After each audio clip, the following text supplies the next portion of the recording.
Hello students, आज हम करने जा रहे हैं क्लास 10th का चैप्टर अमल, शार्क एवं लवण।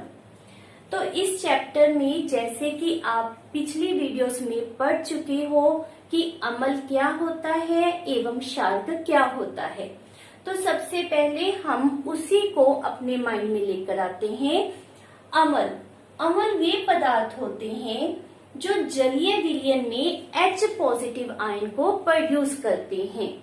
ये स्वाद में खट्टे होते हैं तथा लिटमस पेपर के द्वारा, जो नॉर्मली लैब में हमारे पास प्रेजेंट होता है, उसके द्वारा हम चेक कर सकते हैं कि दिया गया पदार्थ अमल है या फिर शार्क। तो उसके लिए हम क्या यूज करते हैं? Litmus paper. हमारे पास लैब में ये दो तरह का लिटमस पेपर प्रेजेंट होता है, ब्लू तथा रेड। तो जब हमारे पास अमल होते हैं तो हम ब्लू लिटमस पेपर का उपयोग करते हैं। ब्लू लिटमस पेपर अगर रेड में बदल जाता है तो दिया गया पदार्थ अमल होता है। क्लियर? शार्क।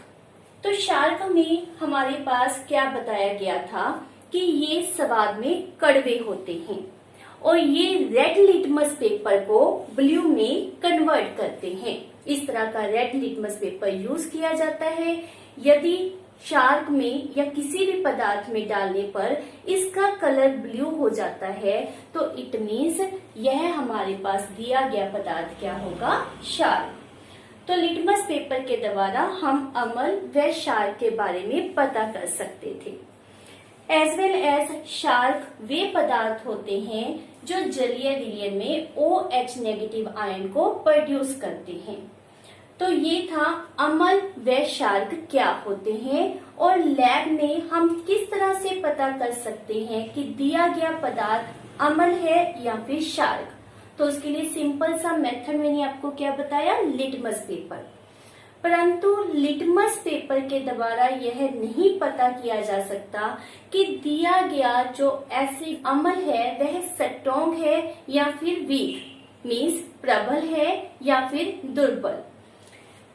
प्रबल होने से हमारा भाव होता है कि दिया गया पदार्थ पूरी तरह से आयनीकृत हो जाता है और H पॉजिटिव अधिक संख्या में प्रोड्यूस कर सकता है यदि वह अमल है। अगेन आई रिपीट, यदि अमल हमारे पास है, वह पूरी तरह जलीय विलयन में आयनीकृत हो गया और अधिक संख्या में H पॉजिटिव आयन प्रोड्यूस कर रहा है, तो हम उसे नाम देते हैं प्रबल अमल का। और यदि वह कम मात्रा में H पॉजिटिव प्रोड्यूस कर रहा है तो उसे नाम दिया जाता है दुर्बल अमल का। इसी प्रकार से शार्क होते हैं, प्रबल शार्क एज वेल एज दुर्बल शार्क। प्रबल शार्क का मीनिंग क्या होता है? जो अधिक संख्या में OH नेगेटिव आयन को प्रोड्यूस कर सकते हैं, और दुर्बल शार्क कम मात्रा में OH नेगेटिव आयन को प्रोड्यूस करेंगे। तो हमारे पास जो लिटमस पेपर यूज किया गया था वो इस चीज को इंडिकेट नहीं करता कि दिया गया अमल स्ट्रॉन्ग है या फिर वीक, या फिर दिया गया शार्क स्ट्रॉन्ग है या फिर वीक। तो इसको पता करने के लिए हमारे पास एक और इंडिकेटर, एक और सूचक प्रेजेंट होते हैं जिसे हम कहते हैं यूनिवर्सल इंडिकेटर और सार्वत्रिक सूचक। इनमें क्या ऐसा विशेष गुण होता है जिसके कारण यह हमारे पास स्ट्रॉन्ग व दुर्बल अमल या शार्क के बारे में बता सकते हैं? तो बेटा हमारे पास इस तरह से लैब में यूनिवर्सल इंडिकेटर्स प्रेजेंट होते हैं। आप देख रहे हैं इसके ऊपर हमारे पास डिफरेंट कलर दिखाए गए हैं और उनके ऊपर नंबर मेंशन किए गए हैं, 1 2 3 4 अप टू 11 तक ये मेरे पास यहाँ पर शो किया गया है। तो आपके पास जो अमल या शार्क दिया गया है उसमें इस यूनिवर्सल इंडिकेटर को डिप किया जाएगा और जो कलर आएगा उसको इसके साथ मैच किया जाएगा। क्लियर? अगर उसका कलर लेट सपोज नंबर 5 से मिलता है तो उससे हमें पता चलेगा कि अमल स्ट्रॉन्ग है या वीक है। नंबर 7, नंबर 11, नंबर 1, इस तरह से डिफरेंट नंबर के ऊपर जो कलरेशन है उसके साथ हम हमारे दिए गए यूनिवर्सल इंडिकेटर जो आपने डिप किया था उसको कंपेयर करते हैं, मैच करते हैं, और उसी से हमें पता चलता है कि वह प्रबल है या दुर्बल। लेकिन अगर आपने मान लेते हैं 11 आ गया या फिर 5 आ गया, तो कैसे पता चलेगा कि ये प्रबल है या दुर्बल?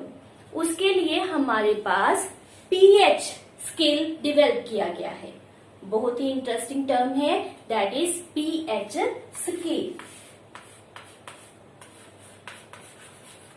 पीएच स्केल में पी का मीनिंग होता है पोटेंस, मीन्स शक्ति। शक्ति किसकी? H पॉजिटिव आयन की। पीएच स्केल जो होता है वह नॉर्मल जैसे हम स्केल यूज करते हैं उसी प्रकार से होता है। इसके ऊपर 1 से लेकर 14 तक संख्या मेंशन की जाती है। जैसे लेट्स सपोज ये मैंने ड्रा कर दिया पीएच स्केल।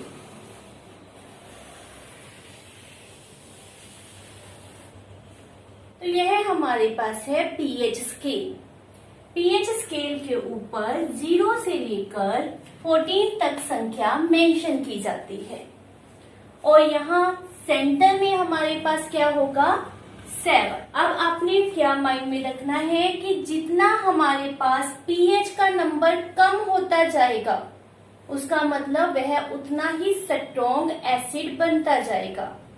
जितना हमारे पास पीएच नंबर कम होता जाएगा, मीन्स 7 से बिलो, 6, 5, 4, 3, 2, 1, 0, जिस तरह से पीएच की संख्या कम होती जाएगी उसमें आपके पास नीचे क्या आएगा कि वह अम्लीय गुण अधिक प्रोसेस कर रहा है, अधिक मात्रा में H पॉजिटिव आयन प्रोड्यूस कर रहा है, वह प्रबल अम्ल है।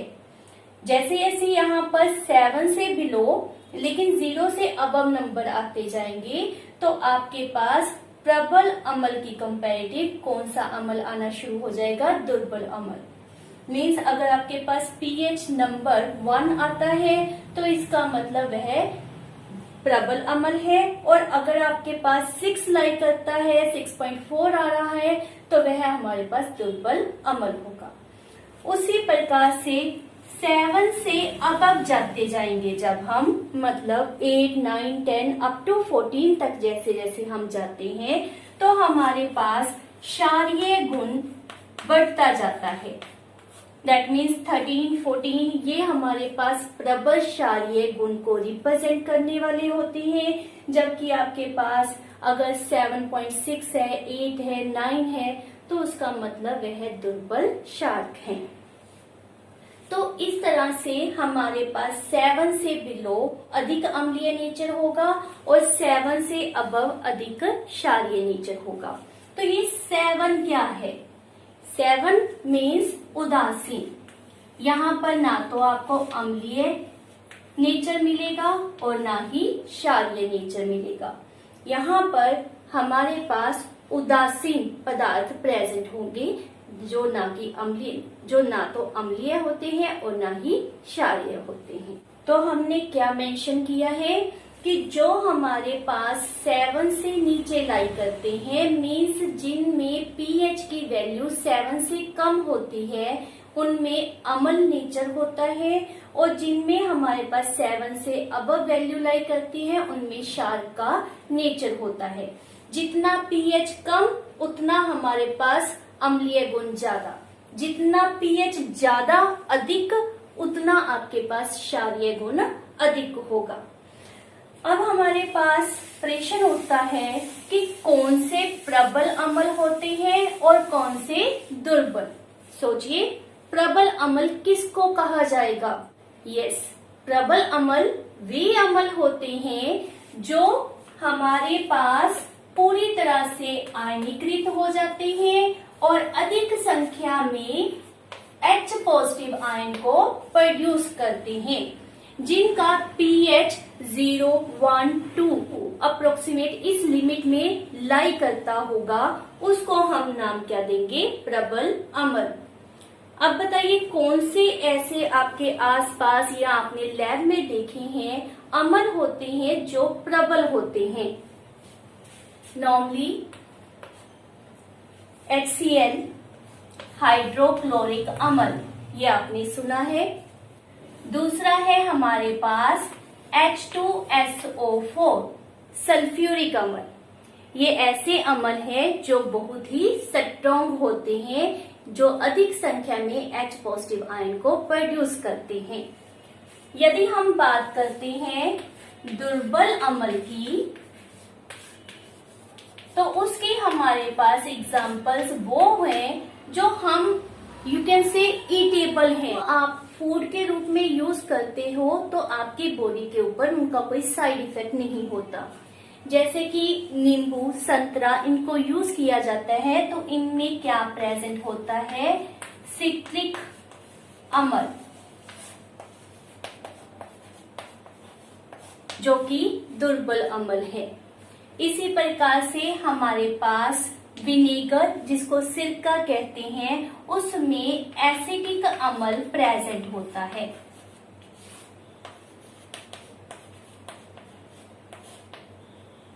हमारे पास दुर्बल अम्ल होते हैं। इसी प्रकार टमाटर के रस में भी हमारे पास दुर्बल अम्ल प्रेजेंट होते हैं। तो ये थे हमारे पास ऐसे अम्ल जो दुर्बल तथा प्रबल हैं। नेक्स्ट है हमारे पास प्रबल क्षारक।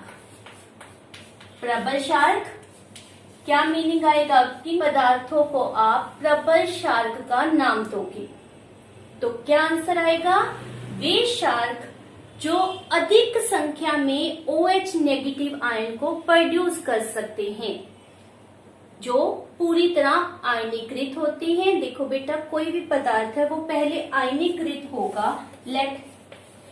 ये हमारे पास क्षारक है।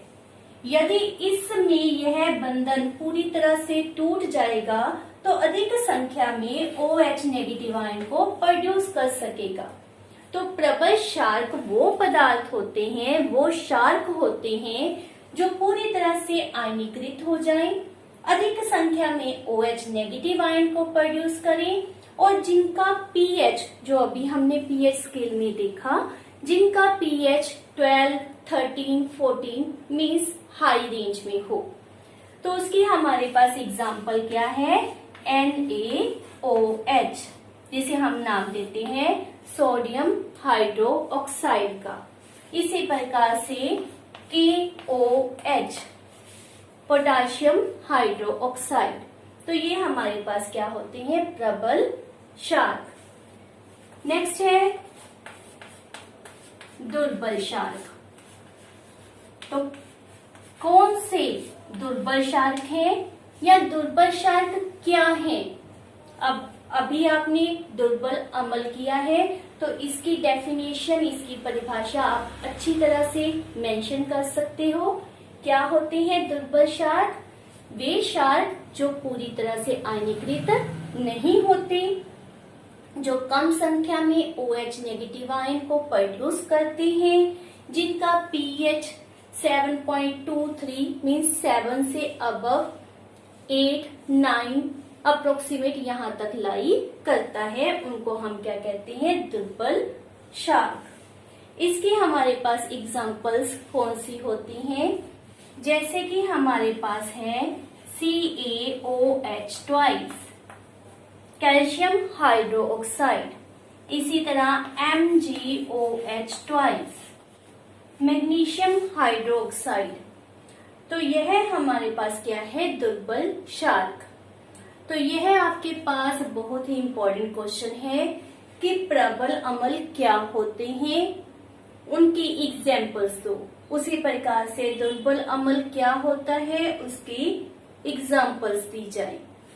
इसी प्रकार से क्षारक, प्रबल तथा दुर्बल विद उनकी उदाहरण आपके पास एक्सप्लेनेशन पूछी जाती है।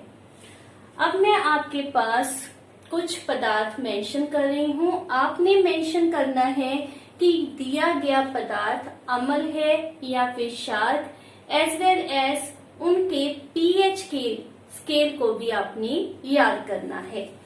तो हमारे पास सबसे पहले आता है जठर रस, मीन्स जो हमारे स्टमक में HCl होता है, उसका पीएच कितना होता है।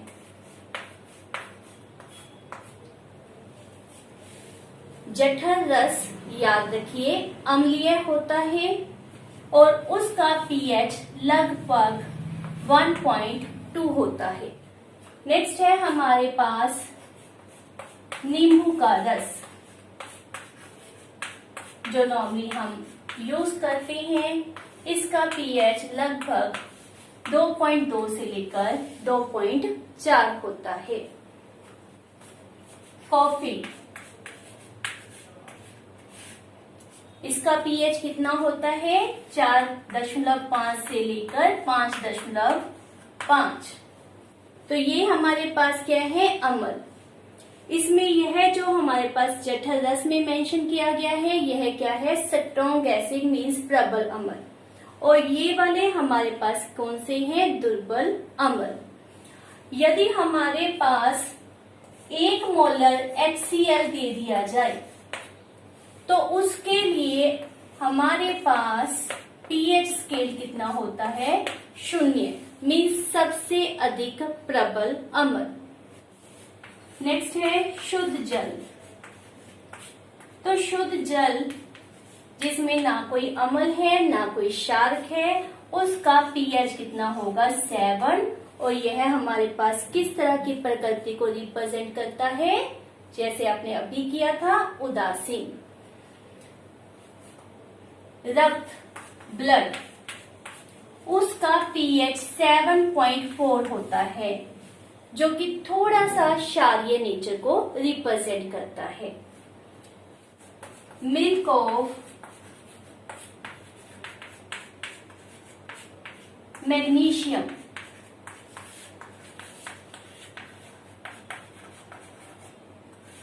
इसका पीएच 10 होता है, मीन्स यह क्या है, दुर्बल क्षारक। 1 मोलर NaOH दिया गया है तो यह अति क्षारीय है, मीन्स प्रबल क्षारक है, जिसका पीएच कितना होता है, 7।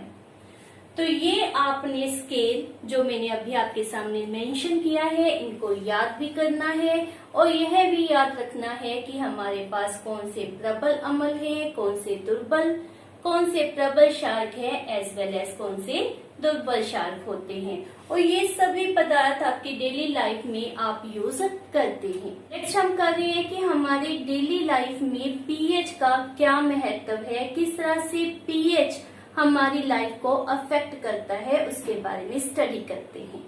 तो हमारे दैनिक जीवन में पीएच का क्या महत्व है, हम डिफरेंट एग्जांपल्स के साथ उसको एक्सप्लेन कर रहे हैं। सबसे पहला पॉइंट है जलीय जीवों पर प्रभाव। तो पीएच का जलीय जीवों पर किस तरह से प्रभाव होता है, जैसा कि अभी आपने डिस्कस किया था कि रक्त का पीएच 7.4 होता है, उसी प्रकार से मनुष्य का जो शरीर है या किसी भी जीवित प्राणी का जो शरीर है वह 7 से लेकर 7.8 इस पीएच स्केल के इन बिटवीन ही अच्छी प्रकार से कार्य कर सकता है। यदि पीएच का लेवल इससे कम या फिर ज्यादा हो जाता है तो जीवित रहना डिफिकल्ट हो जाता है। अम्लीय वर्षा होने पर, अम्लीय वर्षा से हमारा क्या भाव है कि वर्षा की जल का पीएच 5.6 से कम हो जाता है तो उसको अम्लीय वर्षा कहा जाता है। यह क्यों होता है, क्योंकि हमारे वायुमंडल में जब बहुत अधिक मात्रा में CO2, SO2, NO2 gases present होती हैं तो वह वर्षा के जल में मिलकर अम्ल प्रोड्यूस करती हैं, जिसके कारण हम उस वर्षा को अम्लीय वर्षा कहते हैं और उसका पीएच 5.6 से कम होता है।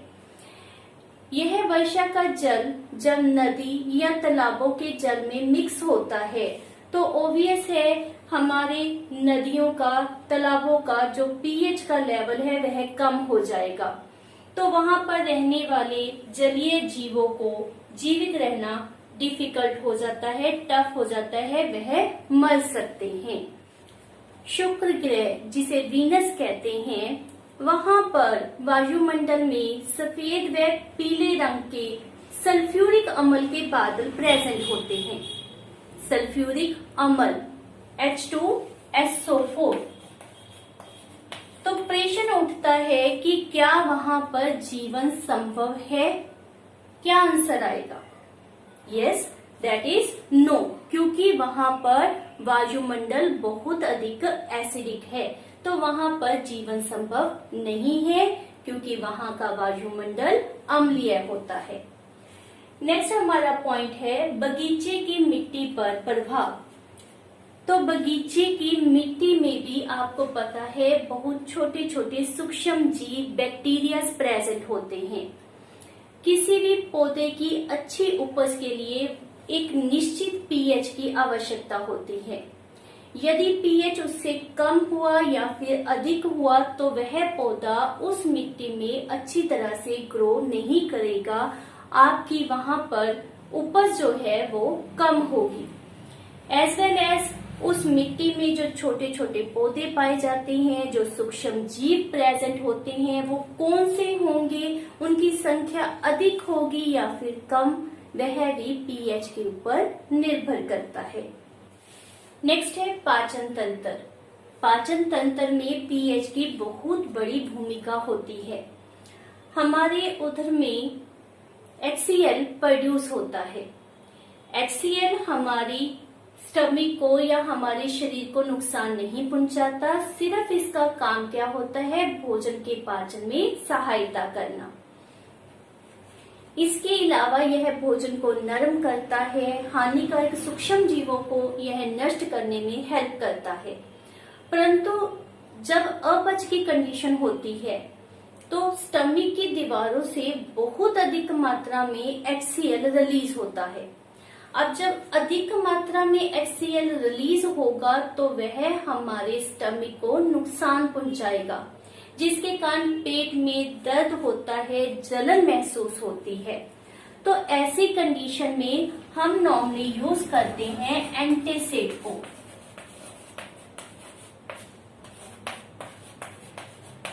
एंटासिड वे पदार्थ होते हैं जो अम्ल के प्रभाव को उदासीन बना देते हैं। मीन्स इनमें क्षारीय गुण होता है, यह दुर्बल क्षारक होते हैं जो कि अम्ल के साथ अभिक्रिया करेंगे और उसको उदासीन बना देंगे, जिसके द्वारा हमारे पेट में हो रही जलन या फिर दर्द खत्म हो जाता है।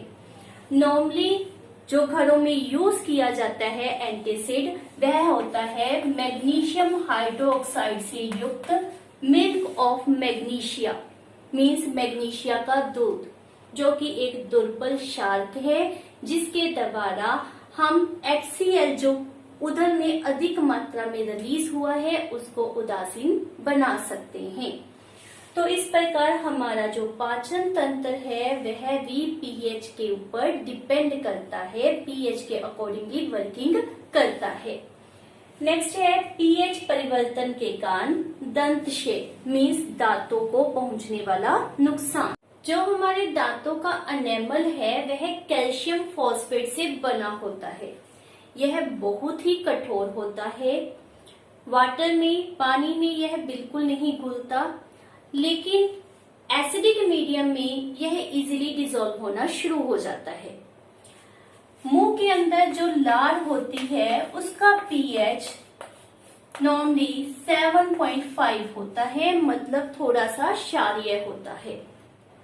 जब हम भोजन खाते हैं या अधिक मीठा भोजन खाते हैं तो उसके कारण हमारे मुंह के अंदर का जो पीएच है वह 5.5 से यदि कम हो जाए तो रिजल्ट क्या होगा, हमारे मुंह के अंदर अम्लीय मीन्स एसिडिक मीडियम बन जाएगा और एसिडिक मीडियम हमारे दांतों को नुकसान पहुंचाएगा। मुंह के अंदर प्रेजेंट बैक्टीरियाज लगातार अपशिष्ट पदार्थों का निम्नीकरण करते हैं, मीन्स उनका अपघटन करते हैं, जिसके कारण और अधिक मात्रा में अम्ल प्रोड्यूस होता है और यह हमारे दांतों के लिए नुकसानदायक है। तो दांतों को बचाने के लिए हमें क्या करना होगा, हमें बेसिक मीन्स क्षारीय नेचर के दंत मंजन का उपयोग करना होगा। रेगुलरली खाना खाने के बाद हमेशा अपने दांतों को साफ करना होता है ताकि हमारे मुंह के अंदर बैक्टीरिया पैदा ना हो और हमारे दांत सेफ रहें। ये क्षारीय दंत मंजन अम्लीय मीडियम के साथ रिएक्ट करेंगे, अभिक्रिया करेंगे और उसको उदासीन करेंगे, जिसके कारण हमारे दांतों का क्षय रुक जाएगा। नेक्स्ट है पशुओं तथा पौधों द्वारा उत्पन्न रसायनों से आत्मरक्षा। आपके लाइफ में आपके साथ या फिर किसी अन्य के साथ आपने देखा होगा कि जब मधुमक्खी किसी को डंक मारती है तो उसे बहुत अधिक दर्द होता है। तो यह दर्द क्यों होता है? क्योंकि जो मधुमक्खी का डंक होता है वहां से अमल प्रोड्यूस हो जाता है और यह अमल हमारी बॉडी में जब पहुंचेगा तो यह दर्द और जलन को प्रोड्यूस करेगा। इसके उपचार के लिए हम नॉर्मली क्या यूज करते हैं? बेकिंग सोडा, जिसका नेचर क्षारीय होता है। क्षारीय और अम्लीय जब दोनों एक साथ रिएक्ट करते हैं तो क्या होगा? उदासीन, जिसके कारण मधुमक्खी के डंक का असर खत्म हो जाता है। तो इस प्रकार से हम मधुमक्खी के डंक के दर्द को कम कर सकते हैं। अन्य उदाहरण आपको तब देखने को मिलती है जब आप पहाड़ी यात्रा के ऊपर जाते हैं। पहाड़ों में एक पौधा होता है जिसका नाम होता है नेटल। नेटल पौधे की जो पत्तियां होती हैं उन पर डंक नुमा बाल होते हैं। जैसे ही ये बाल आपकी त्वचा को टच करते हैं तो आपको महसूस होता है जैसे किसी ने डंक मारा हो, दर्द महसूस होता है। और इसके इलाज के लिए आपको किसी डॉक्टर के पास जाने की जरूरत नहीं होती, क्योंकि नेटल के पौधे के पास ही एक पौधा होता है जिसका नाम होता है डाक। यदि आप डाक की पत्तियों को रगड़कर जहां पर आपको दर्द महसूस हो रहा है वहां पर लगा लें तो आपको दर्द जलन महसूस नहीं होगी। नेटल के बालों के द्वारा मेथेनोइक अम्ल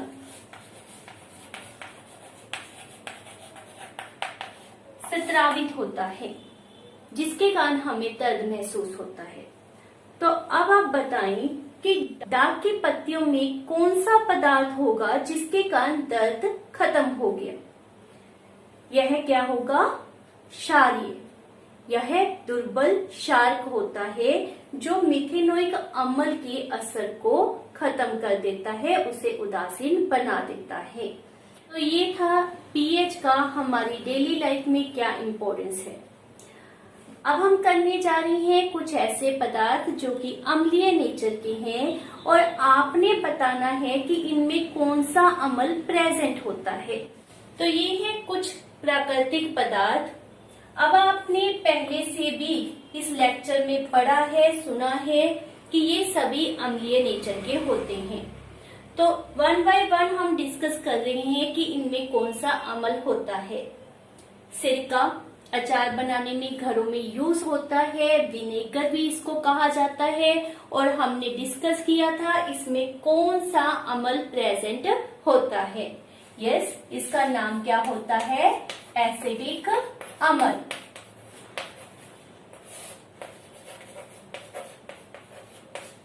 नेक्स्ट है हमारे पास संतरा या फिर नींबू। इन दोनों में जो अम्ल प्रेजेंट होता है उसका नाम होता है सिट्रिक अम्ल।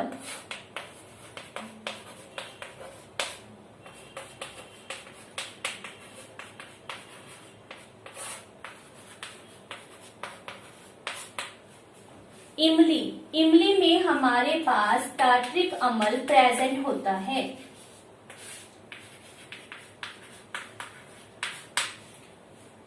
टमाटर के रस के बारे में हमने उसका कितना पीएच होता है पहले स्टडी भी किया है और इसमें जो अम्ल प्रेजेंट होता है वह आपने याद करना है, ऑक्सैलिक अम्ल।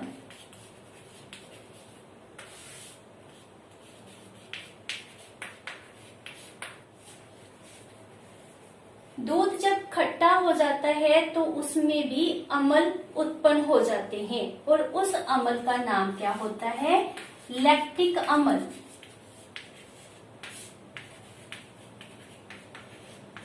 चींटी का डंक, चींटी के डंक में भी जैसे अभी हमने पढ़ा है नेटल का डंक, तो उसमें कौन सा अम्ल प्रेजेंट था?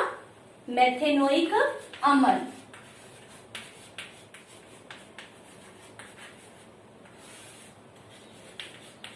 तो ये हमारे पास कुछ पदार्थ हैं जिनमें कौन सा अम्ल प्रेजेंट होता है, वह आपने अच्छी तरह से याद करना है। तो आज के इस लेक्चर में हमने क्या क्या डिस्कस किया?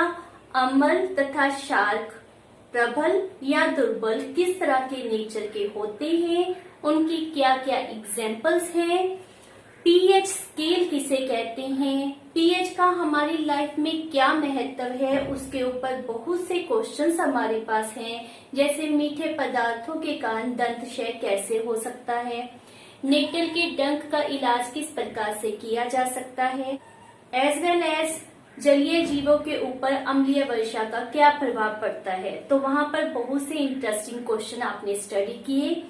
लास्ट में हमने डिस्कस किया कि हमारे पास इन पदार्थों में कौन कौन से अम्ल प्रेजेंट होते हैं। इनको आपने अच्छी तरह से लर्न करना है। Thank you.